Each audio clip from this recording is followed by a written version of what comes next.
a public safety account.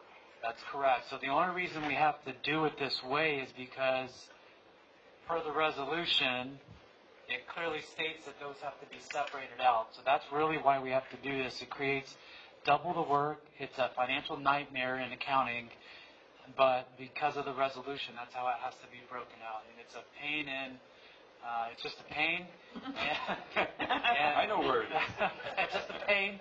And I think both chiefs feel the same way about that. Well, so, and there again, there's another cry out for a need to revisit the resolution because it's an unintended consequence, in my opinion. I wasn't there when it was created, but I think it's an unintended consequence that's created a bookkeeping nightmare, and it can be resolved by amending the resolution to get us closer to where we want to be so that we can clearly say and show in a ledger that these are the funds that are coming from that extra tax, and this is where it's going. I think that's all the public wants, some assurance.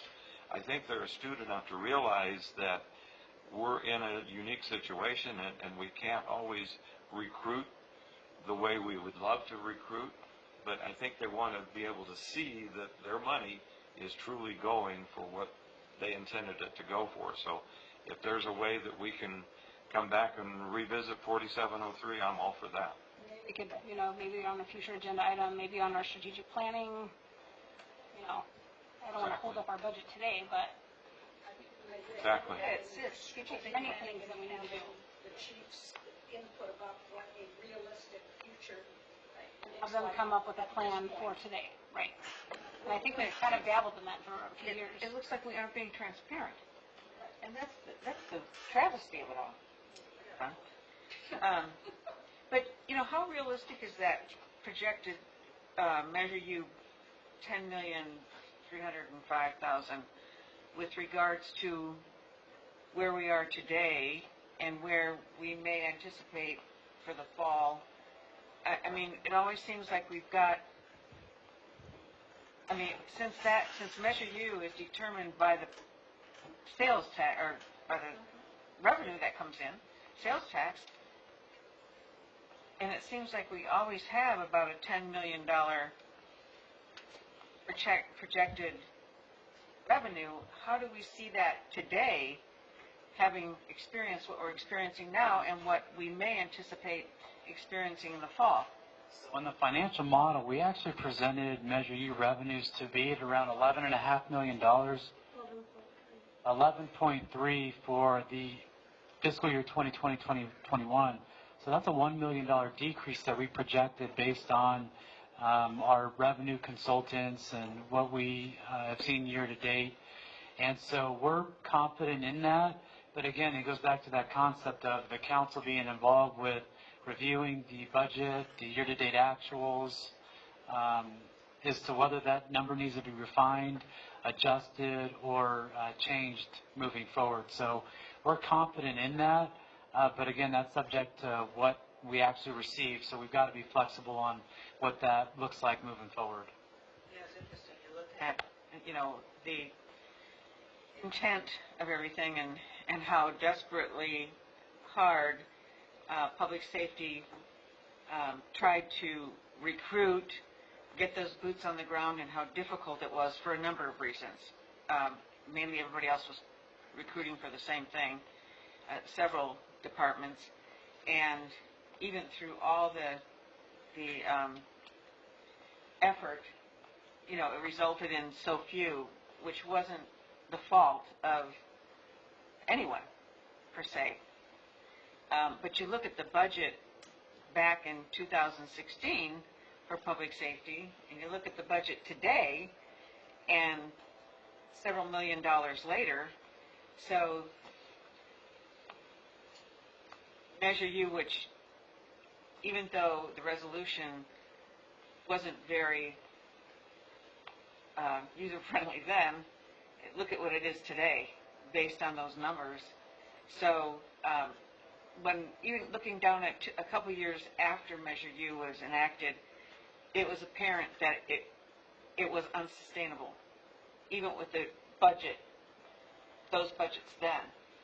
So I think what people forget too is how much of public safety comes out of the general fund, the percentage that comes out of the general fund. So when we say that it's funded, it pays for public safety in the general fund, that word general fund just puts them in a frenzy. So I think that if you look at everything and the fact of where it was in 2016, where it is now, on top of what we're experiencing today, and thank you too for bringing that up, Michael, about revisiting that resolution should have been revisited 2 years ago. Yes. So, and in all fairness, I'm going to say this now because, we keep getting beat up, especially you, city manager, for what you're trying to do here. And honestly, it came to this point because it was so bad. You've had to deal with it because other people didn't deal with it when they should have. So these are hard numbers. They're hard to swallow. It was a hard road to take, not only for you but staff in general. And I can only thank you for bringing it, the reality, back to this council, and not just letting it keep on going as it was. So thank you for that. And we finally have someone that cares about the city and upping the ship. So that's not the way you say that, but what is it? Righting the ship. It comes up anyway. Well, as A new comment from I'd be remiss if I didn't. The thanks and the appreciation really goes to the staff. They're the ones that made it all happen, so they're the ones that put in all the hours. So the thanks goes to them. But honestly, I've seen the Facebook comments, and I just want to shake my head and say, my God, things are finally being addressed as they should have been addressed a while ago. And so, as hard as it is to hear, it's even harder to change. But by God, it's being changed. So thank you for that. And that should have been my final comments, but it just ticks me off. I just read those things and I just want to go through the roof. One of the things Bonnie touched on was the hiring and the recruiting. And I think that for us to, like we talked about with the staffing, I mean, if police officers looking for jobs are watching Hemet and we eliminate positions, we're going to create a nightmare for both of our chiefs and our departments again. So instead of, this is another one of those things that, that we were trying to, be responsible with the money, but yet it could hurt us. The way we do it means a lot. Yeah, so, exactly. All right, and then here's my last. This is kind of a group one. Does it still measure you? Yeah. Okay. Sorry. Okay. I'm just trying to get the topics out, but then I'll be quiet, I promise. And I'm reluctant to have to bring some of these up, but page 204 of 391.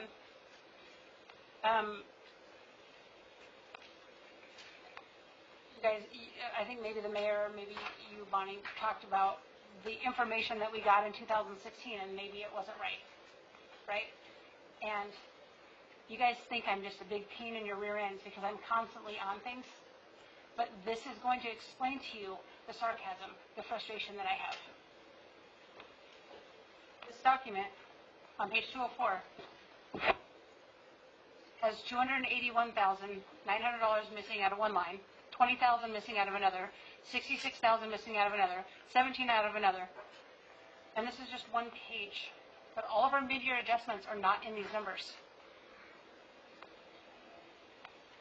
So this... It must be a different page in the hard document.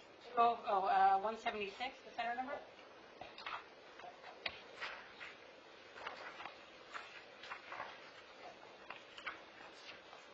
And I don't...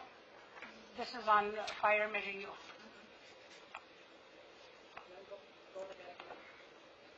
Salaries and overtime. We increased the budget an additional $281,900. I mean, if you guys need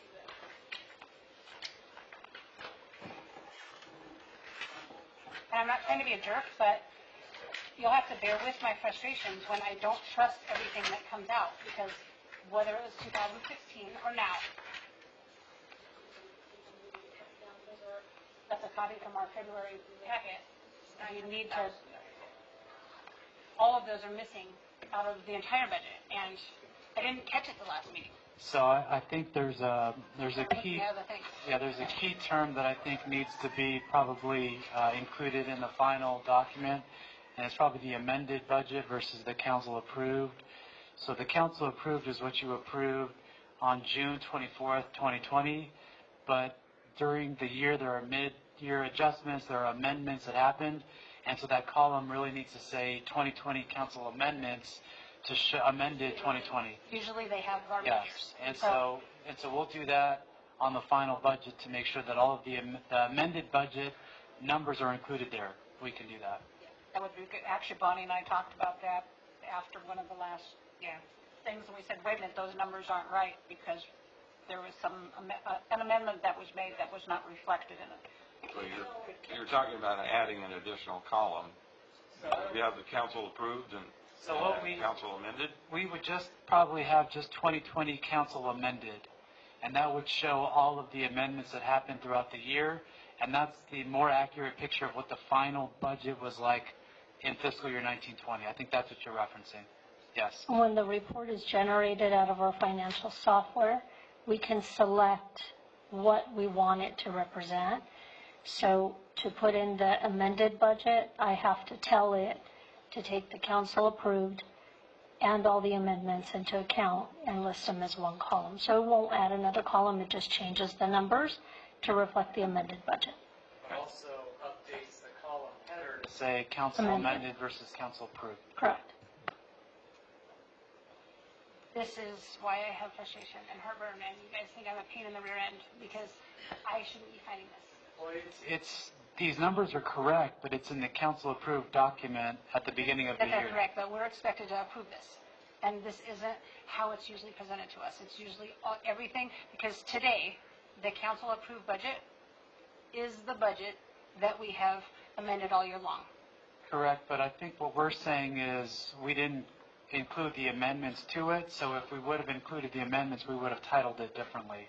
That's what we're saying. So we can make... The unamended means nothing anymore.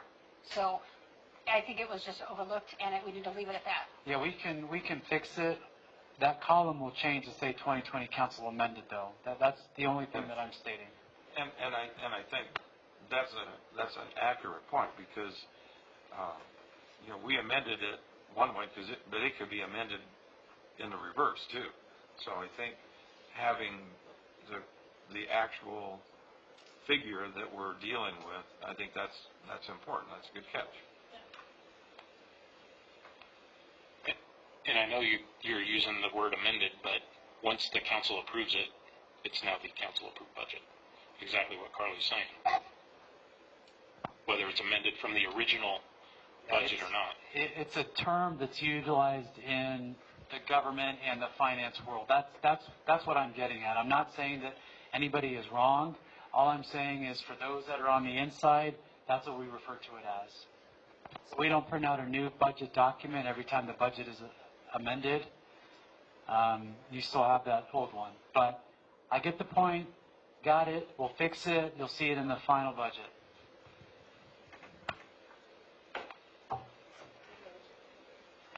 There's so many errors, though. I mean, there's so many errors that are not right. Somebody that wants to go back and look, the last agenda that's posted online, it's March 12th. There is a budget online. The links are broken. I've emailed you guys about that. The links are still broken. You can't get to the documents. You got to go back around the back door. There's a budget that is online that is posted that was approved July. And the date on the budget that's posted is May. So I don't know which ones you're referring to, but... And so what I see, and I'm going through history, and I'm doing research on this budget, and I find all these other errors, and I think these are the public documents. So if I don't I would know... pull my hair out if I worked for the pun group. If I if I am made aware of those, we'll make those changes, but unless I know them, and so I'll follow up with the staff. I know that you mentioned one about the capper, and I believe it was fixed. If not, I'll follow up with the staff, but I didn't know about the budget items, but we'll certainly look at that.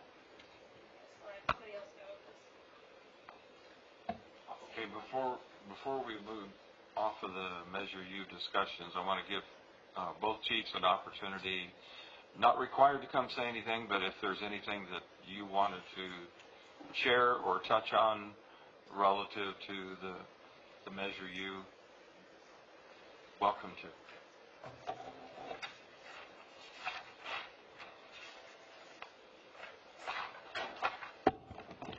Mayor, members of the council, thank you for the opportunity. I just wanted to take a minute. I know you had briefly commented on how many positions we moved from the general fund to Measure U, and I think it's worth sharing that detail with you. If it had not been with Measure U, for Measure U, we would have been looking at workforce reductions. So for this fiscal year, we moved from the general fund to Measure U, 3 battalion chief positions, in addition to what we already carried on the books, 3 fire captains, and we also added 2 to the 6 authorized firefighters to the 6 that were originally authorized as the original Measure U plan. So those personnel new to that otherwise would have been facing layoffs. We did save significant dollars on the general fund side, and it's that flexibility that we were greatly appreciative of, and it kept us in alignment with the goal of avoiding a workforce reduction. Thank you. Thank you, Chief. Good evening, Mayor, council members. As you know, from the get-go, the budget, this is my first year on, and we weren't dealing with COVID-19. We actually came to the table and we had a solid budget. And then it's been like a roller coaster. And let me tell you, from the get-go, and we had to deal with that. That's a 10% reduction across the board. The thing is, we do have a plan in place, and that's to revisit, the revenues that are coming in. And it's just not us. It's not just the city of Hammond. I believe it's all the cities in Riverside County, throughout the state, throughout the nation. So it's it's reality that we have to look at. You brought up some great points about positions and what we want to do. We do have a plan and things we have to do. But as a chief here, I definitely have to take the lead and to make some changes. Fiscally, with all the personnel on the board, there's no way that I'm going to be able to move forward, or the city to be able to afford that. And those changes are changes that, I had a vision. I want to get this budget document in place, signed, ready, and to be delivered, so I could move forward with my vision, present to our citizens and our community what we need to do. These are very, very difficult times, and it's going to take a lot of work. There's other things that I'm dealing with nationally that we're feeling the effects of, and these are important changes that we have to embrace, and I have to take the lead to make sure that I make those changes. If it's boots on the ground or make it more civilianized in our area and the things we do with community engagements, those are the things I have to do and take the steps forward to do, and that's where we're at right now. I'm here to answer any questions with the budget. I'm sure you understand what we've done with the Measure U to cover some funding on the general side. If you look at the totality of the funding with Measure U and general fund, it is for public safety, and we are taking these extra steps to show what we're spending that funding on. I don't separate my people in the police department. They're all Hemet police officers, and I know the fire chief doesn't do that as well. But just so that we have transparency like everything else, we do take those steps to separate and say, hey, we have so many funded bodies that are Measure U, but in totality, it's all the funding that comes in, the budget that I'm working with, and for us to move forward. So with that being said, hopefully I explained something. I believe the city manager explained the budget as best as we can when it comes to Measure U and general fund, but I'm really here to answer any questions, what we've done to meet those demands with the COVID-19 and the budget deficits that we have. Well, we thank both of you chiefs for your efforts in that, and hopefully this council will be able to address the complexity of the budget and streamline it so it's much simpler to understand and much simpler to operate. So, any members of council have questions for chiefs? Yeah, thank you very much. All right. Okay, I think that pretty much covers the Measure U components. Who has comments or questions on another aspect? Linda? Couple on the legal services. And just a further explanation of the dollars and where they're going. I know the JPIA will be coming into effect this year. LCW has come on board for some labor, and I believe you're looking at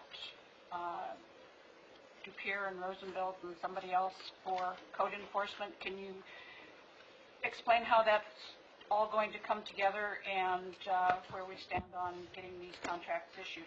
I think We approved LCW last night. Right. Okay. And JPIA was approved before. So what we have is historically BWS has handled most of all the legal services for the city of Hemet.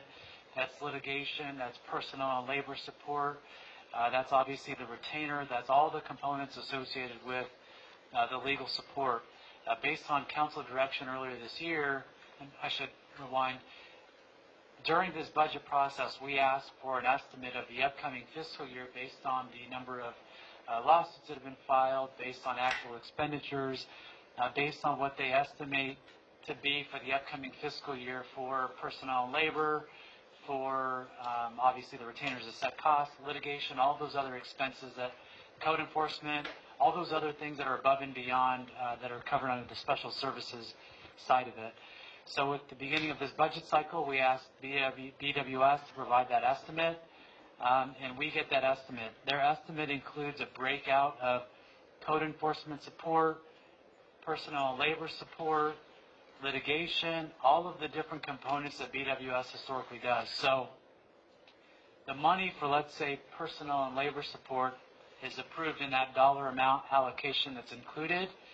When it comes to LCW, we're not asking for any new money. We're just shifting where that money gets programmed to. So that's really the overview of how this legal services works. If you go to page 353, that's where you have the total breakdown in terms of the litigation and special projects, and then the professional services that I believe is the retainer. The professional services includes retainer and labor attorneys and special projects. Okay. And litigation, and some of the special projects are on the Did you all hear that? Okay, can you come up?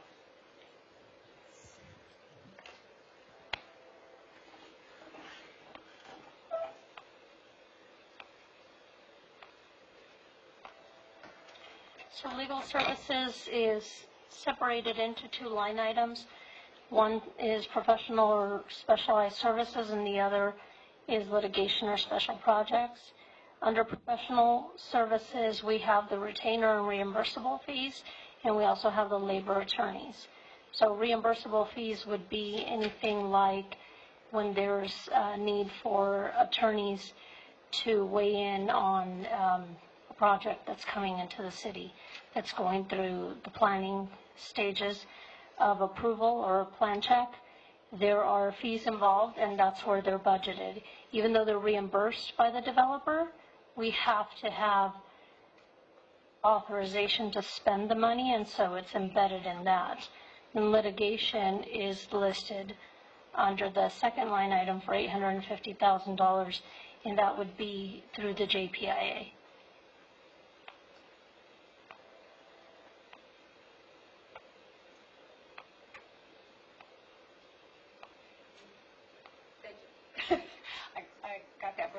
just what I wanted. But on that, I really appreciate the fact that we are looking at ways to reduce those fees. And so then I'll go back to the monthly retainer with BWS and suggest that maybe we need to see if there are other firms that may be supplying the same type of services for a less dollar amount.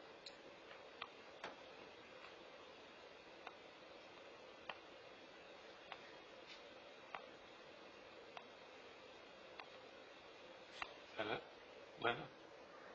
On that particular, On that? on legal, yeah. Okay. Carly, you have comments on legal? Yeah, I still think that we need to look at having an in-house attorney because we're using LCW and it's going to cost us just as much. Obviously last night, it still costs a lot of money. Even if we had 2 attorneys that were in-house, to not get us to $2 million again this year, 2.25 would be wonderful. And they've done it in Corona recently, and we still have our JPIA, but for code enforcement, for the things that are like right now, HR stuff, if we could find someone that could do that for the city. Yeah, and I've had some broad discussions about what the cost for an in-house attorney is. And Al, I'm sure you can just kind of give a broad overview of that. But just an associate level, entry level attorney, I'm sure you're looking at least $180,000, and so that's very cost prohibitive. And so that individual would be doing stuff like basic contracts, kind of your day-to-day stuff. For your code enforcement, for your personnel and labor support, for litigation, that is very specialized services, and those costs, typically cities don't retain in-house attorneys to do litigation or those personal and labor support because it is so specialized. So, Al, if you want to add some more to that. Yeah, I've worked in-house. I've worked in government essentially my entire career, and even though now I work for private, I still do government work. I worked for the County of Orange. I worked for San Bernardino for years doing in-house legal stuff. The reality is that no matter how you look at it, we can't stop lawsuits from coming in, right? And so instead, what we're forced to do is to address them as they come in. I think one of the things that you pointed out is that whether it's BWS or whether it's LCW or whether it's somebody else, you're going to be dealing with fees. If you get an in-house attorney, and that's always an option to consider, and my firm is more than happy to discuss with staff alternatives or what that would mean, you are still going to be dealing with the fact that one individual or even 2 individuals are not going to have the capacity to specialize in all of these different areas, right? So you may have an attorney that may be able to deal with planning commission and attend city council meetings. That individual is not necessarily going to be able to handle the complexities of, say, a 1983 case that comes in for police, or a premise liability case, for an accident that happens on the city street, or a CEQA issue that you have to deal with, or a labor and employment issue, which is completely, totally unrelated, or labor negotiations. The benefit sometimes of having an outside firm or contracting with some of that work is that you're getting essentially an entity that should be able to handle all of those different things separately if the firm is large enough to handle them. And I'm not saying one way or the other whether you should do that, but out of at least some of the people who worked at my firm, I actually do have the experience working in-house and also working directly for a public entity. That's been my observations. I'm from both. My observations have been watching attorneys that are hired line their own pockets with problems. And so we have problems over and over in this city that are not dealt with, and loopholes that are left that council has to find. So I'm thinking that an in-house attorney would be somebody that would be a vested person for the city that would just look out for the city, and their dollar amount is not going to change based on if something goes to litigation or not. They do it in other cities. And $2.25 million versus 180, I don't care if we paid somebody 500. That doesn't count the litigation part of it all, of whatever comes up. Well, I've looked into it. I've looked into it, but I'm so tired of staff just saying no, and they don't want to look into it, so whatever. But Carly, haven't we looked into it? No. But we've already made some changes. And, you and I had this conversation Chris, with regards to the savings we've already seen with LCW. Was it I'm trying to figure out. Yeah, that was right. So, because I kind of asked the same question, how, looking at, Earned us more, so there's not savings. well, when you consider the amount of issues that they handled to date versus what it costs otherwise, you want to explain what we had our conversation about? Yeah, sure. And council member, I can't unilaterally say no on anything. That is, if the council provides direction to the city manager, this is what it's all about. If the council provides direction to the city manager, we will do whatever it is that the council desires. So that, Normally a city manager would listen to everybody instead of just try to dissuade them from doing. So that's fine. I'm not dissuading anybody. If the council desires to take action, that's the council's prerogative. Going back to what Councilmember Wright brought up, we've utilized LCW and they've done a number of different items for us. They've solidified a number of side letter agreements, whether it's with HFA, whether it's with other bargaining groups. They've implemented a number of side letters related to COVID. They've gone through a number of grievances with the city. They've also been the lead in negotiations. They've done a lot of different work for us that hasn't been done previously. It is a higher expense, but those items haven't come up in the last few years. So those are costs that we have budgeted for that haven't had to be in the budget because they just haven't come up.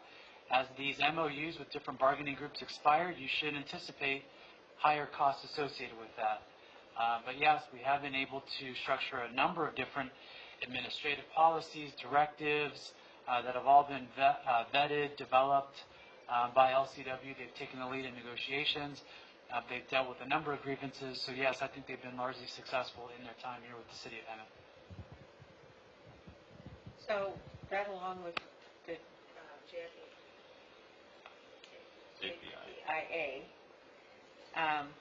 it's not like we haven't done anything. So, Hitting record numbers this year, so. you look at the lawsuits we've had, and that was out of our control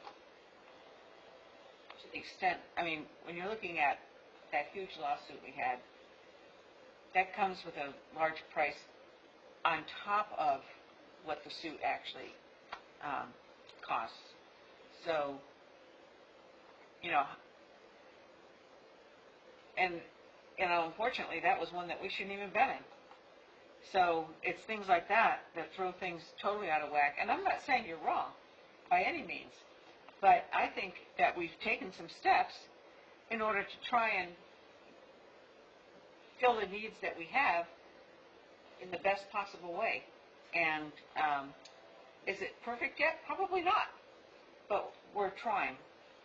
But if we're not willing to make a change, and we're not willing to change from BWS, who has clearly let us down on many occasions, and if you want to go through them, I can list them for you.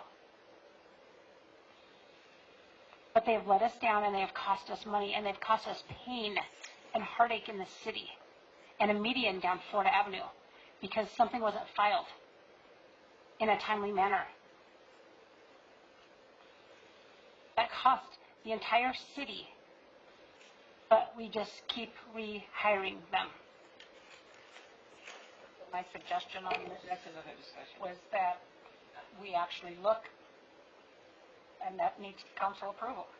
Should we go out and look at whatever we can do for the quote, the retainer portion of this? If we've got somebody with code enforcement, we've got labor, and we have a JPIA, should we be looking at an alternative for that monthly retainer for everything else that we need, like planning and day-to-day and whatever else? Code enforcement and experience, you know what I'm saying?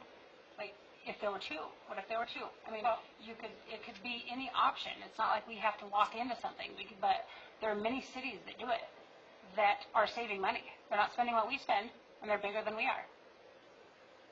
I'm just saying we need to be open-minded and look, but I don't want to send them out on a wild goose chase if we have no intention of doing it. I think that there's a couple options. One is, you mentioned earlier about the strategic planning session. I think that could be addressed at that time, or we could simply have concurrence from council that we ask staff to look at alternatives. And if we're going to ask them to spend the time to look at alternatives, I think we need to be serious in reviewing what does that mean. And I think it's always healthy, just like we said earlier about looking at perhaps antiquated resolutions. We need to be willing to take a fresh look at things because the world is ever evolving and the demands for services are ever evolving. And Al, you're exactly right. The complexity of litigation really is, I mean, you have no way of knowing what particular area of expertise you're going to need to address some aspect of litigation. You know, there's the predictable ones, and then there's the ones that come out of left field that nobody anticipated, like the major lawsuit that we got hit with that really shouldn't have been on us, but it hit. But again, that type of thing, any type of litigation comes under the JPIA contract, correct?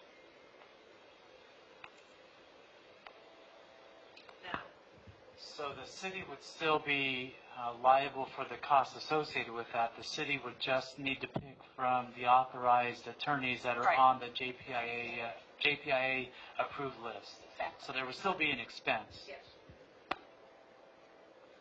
And I know we've said this before, but I think it's important to reiterate that we're making progress with some of the changes that we've made, like going with the JPIA and the fact that they offer proactive perspective of in-service training, and that hopefully will minimize the exposure. In the cheaper plan. Right. In the cheaper plan. Yes. Okay. Anything else on the legal question? So what is the outcome? Well, do we want to do a head nod consensus that we ask staff to look at alternatives? You know, we never stopped having to look at alternatives, no matter what the issue is. No, and And what was good yesterday isn't good, you know, may not be good a year down the road, or 2 years down the road. So I think, you know, just in general, as a common practice, we should continue to look at things and how best they can be managed, and best business practices. So, you know, it should just be a matter of fact that those efforts should go on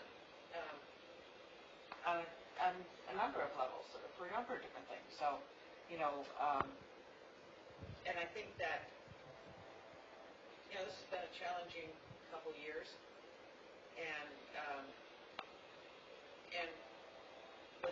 when things kind of settle down a little bit, it's time to, you know, sit back, like the mayor said, strategic planning sessions, some of the things that are important to us, and what we think will be best ongoing for the city, and how best to manage, and what it would mean for the city. You know, that's probably the time to do it. I mean, just bring up, you know. Like they can bring us proposals then, or? I guess what I'm really trying to zero in on here is that we have an approximate expenditure coming up for this year. We halfway know, well, if LCW is going to be the 100,000, the JPIA is a certain amount that could be flexible. And if we go with whatever that other one is, the pure Rosenbuilt and whatever code, how much is that going to cost? Then what is left that we need legal advice on an ongoing basis, and what's a reasonable cost for that type of legal advice? I mean, I know we need planning, somebody that does the legal land work and all of that good stuff, and there's contracts, and there's many services, but what exactly are those services, and what, is there an area through that we could be saving some money? It's a roundabout way of trying to get out. So what I'm trying to say. I heard a couple different things. I heard Councilmember Myers say that she wants to look at an in-house attorney. I heard you mention something about retainer services. And then Councilmember Wright stated something about strategic planning and looking at those opportunities. So for me, I should also add, there's only two people that work for the city council. That's the city manager and then the city attorney. So those are the selections that are made by the city council and the mayor of the city council. So I just wanted to put that out there. So if we could refine whatever that direction is, that would assist me in not doing a lot of other things that aren't getting to what the council really wants to do. That's what I would need on my side. I would say that I think I'm hearing a consensus that council wants to look at all alternatives and costs associated with alternatives. Whatever the most efficient means is about doing that, whether it's to do it during part of the strategic planning session or to make it a council study session to look at alternatives and give specific direction. I think either one of those are viable approaches. So is there a preference? For me, I think it's still, we need to look at an in-house city attorney. And I know, Al, that your firm provides specialized attorneys, but what I'm looking at is those billable hours, right? So we can do it, but it's just those billable hours are going to continue to rack up. From what I've seen in the almost 4 years now that I've been on council, is every year the city attorney budget has gone up and up and up and up. But that's litigation because the monthly retainer has stayed the same. Yeah. And that's Retainer stayed the same, but all the other services that go with it have gone up and up and up and up. Even with litigation, because there was a big lawsuit that the city was involved in before the 2016 election. That, again, another one that the city should not have been involved in, from my perspective. And those are kind of some frustrating things. That why are we continue to be in lawsuits that we shouldn't be in? And I look at that as, well, an in-house attorney advising the council, that's not something that you should be involved in, whereas a contract attorney says, yeah, well, now those are billable hours. So I think that we need to definitely look at an in-house attorney, whether it be one or two in the support staff.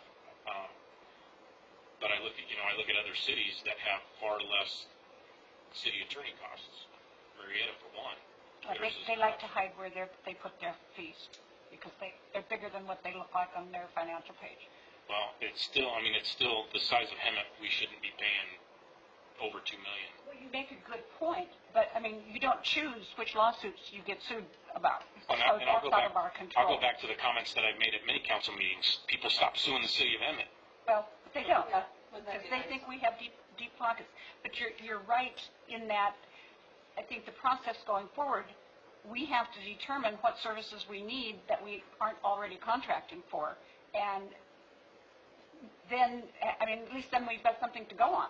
Because, I mean, just saying an in-house attorney, what are they going to handle?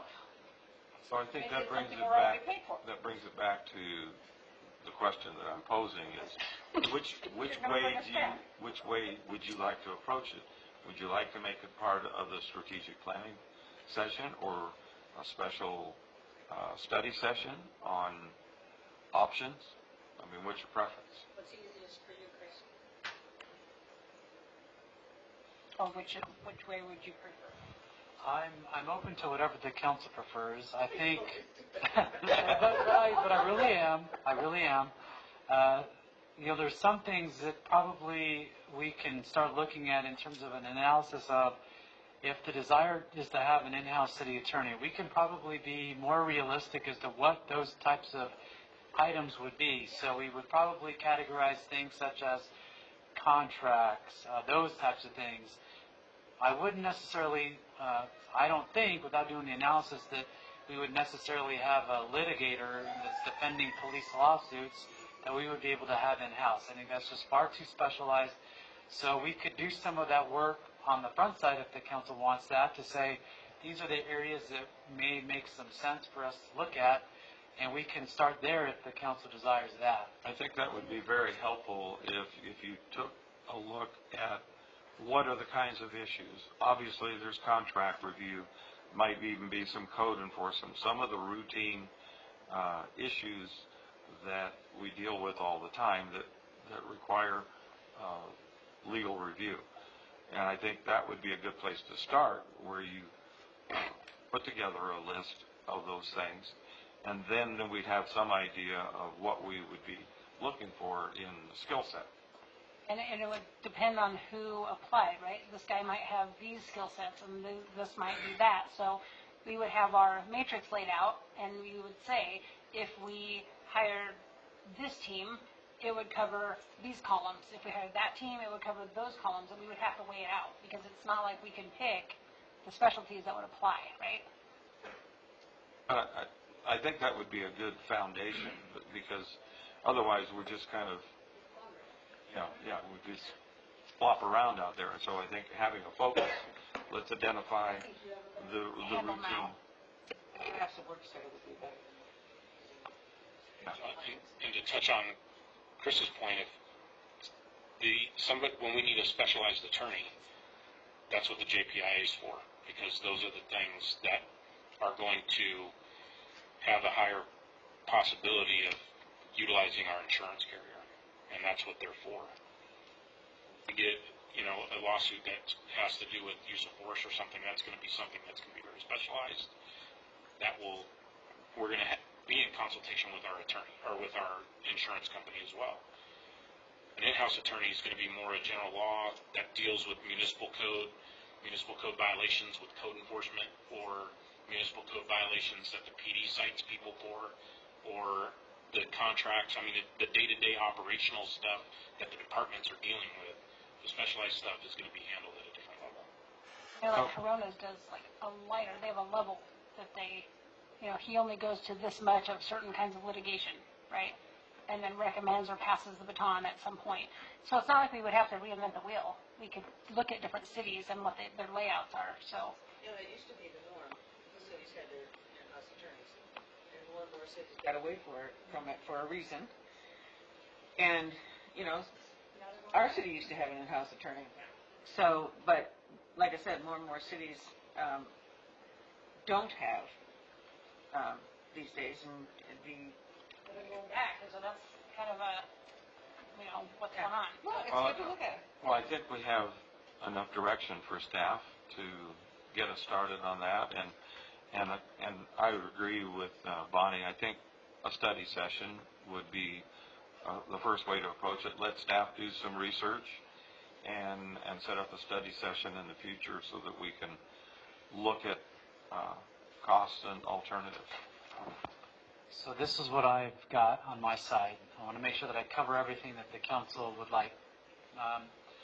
What I think makes sense is we've probably got to look at the types of demands that we place on our attorney to get an idea of where those needs are in terms of code enforcement, those types of things, contracts, whatever it is. Get an idea as to what the demands are for the city. Have some idea of where the specialized work comes in, whether it's litigation, use of force, those types of items that come up. Look at the various staffing models that exist in neighboring cities or just cities that offer city attorney services in-house, and then wrap that up into a study session. Do I have that? I think that's it. Michael, council member? Yes? Yes. Okay. All right. Okay. Got it. Thank you. Sure. Next. And I believe staff is already looking at this, and I know it's been brought up before, but the Retiree Medical, and we did a about 4 or 5 years ago, a comprehensive reassessment of retiree medical, and convinced a lot of people to move from the plan they were on to a lesser plan plus Social Security, because there's a whole bunch of people over 65 that weren't even on Medicare. Anyway, so we got through with that, and then Aetna came along and said, well, you only got a few people on that, so let's jack the premium up higher than what it was before. So our savings of $9 million over 3 years became a whole lot less than that. But I really think we need to look at that again, look at whatever options are out there, and also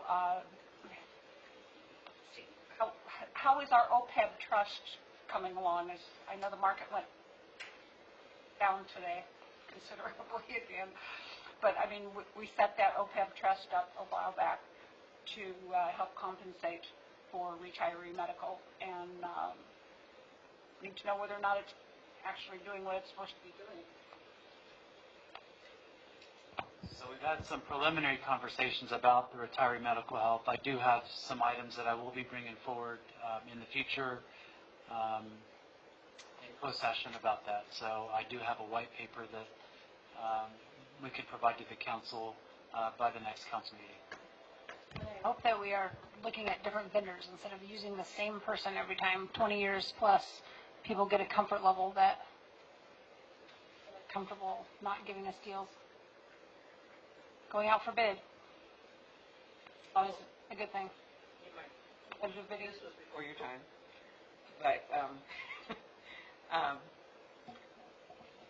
there was a point where the city was in a position where we couldn't change. No one else would do our benefits. So I think some of those issues have changed, and so we might have more of an opportunity to look at that further. So I can imagine somebody not wanting to bid on the amount that we provide. no, it was because we had so many retirees versus active employees. That was the reason. As long as we can do competitive bidding, that'll be good. Okay. And then I just have some summation comments. Can I summate? Summate away. Well, we've been talking about this, and in part of your presentation, Chris, you touched on several things, and one being the CAFR and one being the state auditor. And I really paid attention to Bonnie's comments a couple of meetings ago when she made the comment, there was a reason we've had so many city managers in the last few years is because they didn't do what they were instructed to do. And in coming up with your presentation, you brought up the fire department fee schedule that was approved by council in 2015 that was never enacted. That got rid of one city manager. We have year after year after year said we need to look at solar on our buildings. You're the only one that has started a process. So you're good. You're good until you don't do that. And the other is, as Bonnie suggested again last night, and she brings it up constantly, is looking at getting someone who can do grants. And I'm just sitting here looking at Erica, so she may need to expand her capabilities back there, because I think she'd be very good at it. But at the same time, I can't tell if she's smiling or not. you know, there are so many things that come along that we go, oh yeah, that should be good, and then we go, yeah, well, we don't have staffing.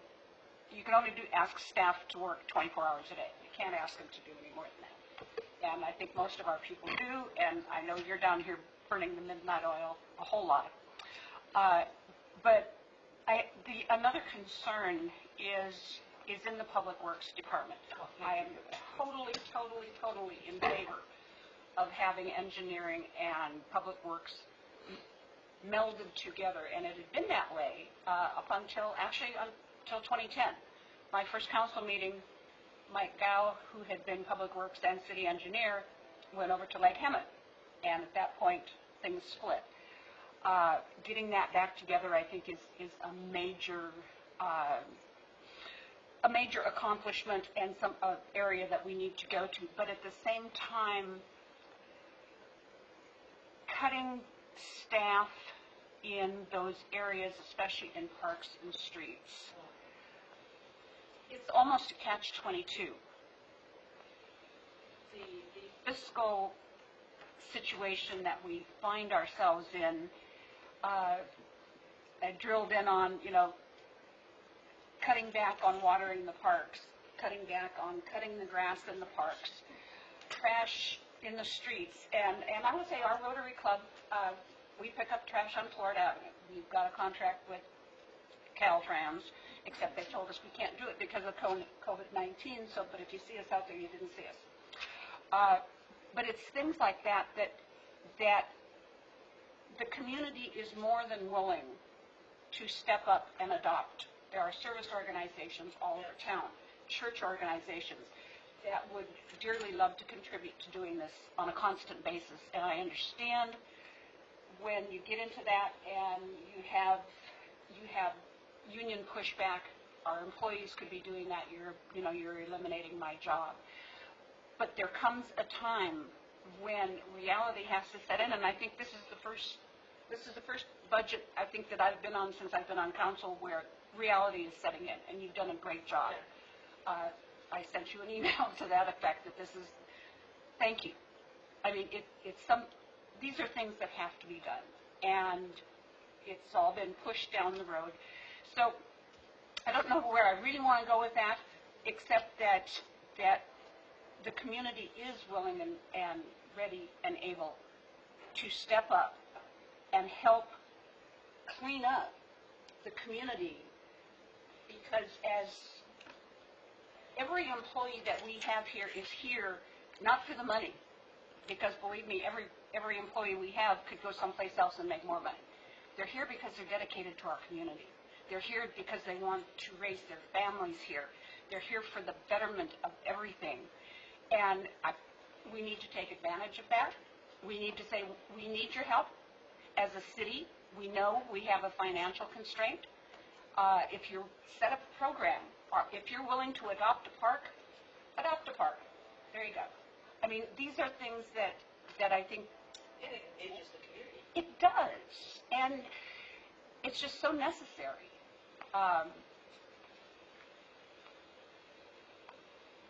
Yeah. It's that type of thing that I think Michael made a comment a few years ago about the fact that, sometimes don't ask permission, just ask for forgiveness after you've already done it. And I understand the legalities of that, and you didn't hear any of this. Except you're on face. And PD didn't hear anything? You guys, okay. And that's sometimes we need to go back to the old-fashioned way of taking somebody at their word, at a handshake, and saying, this is a community cleanup, and not have to go through the fact that, well, we need all of these legal liability releases signed and all of these waivers, and oh my God, what if somebody breaks a fingernail and sues the city? I understand that's all part of the life we live in, but we've got to overcome that. So you're in charge. Now I'm off my soapbox. There's a few items that I wanted to bring up, and I had a meeting with Councilmember Wright yesterday, and we talked about the grants opportunity, and as we move forward, it probably makes some sense, particularly with the water fund, the sewer fund. We may want to look at having some sort of grants analyst position that is strictly for the water utility, the water function, so that it is no impact on the general fund. And we would, if the council, is up for it, we can certainly start looking at what that looks like if you direct us to do that. Pull together some job specification, work on that, and then bring it forward to council in the future. I think the opportunity is there in terms of what the future looks like. So that's, I think, collectively, I think everybody's chimed in on that at one point or another, and I think we need to move on that. The solar item, I really want to give a a shout out and some kudos to one of our employees that's really stepped up to the plate. Matt DeVore in our facilities maintenance division